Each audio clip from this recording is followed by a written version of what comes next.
খবরদার কোনো কথা বলবেন না। আঙ্কেল জি ভাই চল। এই সিমরি এত দামি গাড়ি কই পাইলু? আর রাতুল না কইলো অনেকের লোকের সম্পর্ক নাই, লগে আবার কতগুলো বডিগার্ডও। আমিও তাই ভাবতেছি মা। সবাই খালি বড় লোক হইতাছে, আর আমার বেলায় কপাল পোড়া। অনেক আমি ভাবতেই পারছি না তুমি রিজেক্ট হয়ে এসেছো। এত কোম্পানির সুনাম, এত যোগাযোগ, কিভাবে সম্ভব বলো? বাবা আমাকে রিজেক্ট করানো হয়েছে। কে করিয়েছে? মেঘলা।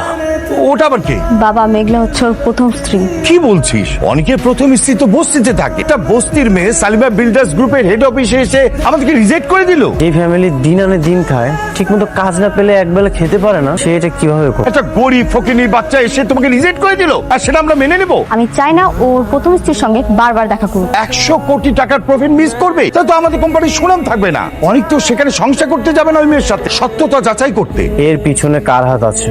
যার হাতে থাকুক না কেন, আমি এই হাত উপড়ে ফেলব।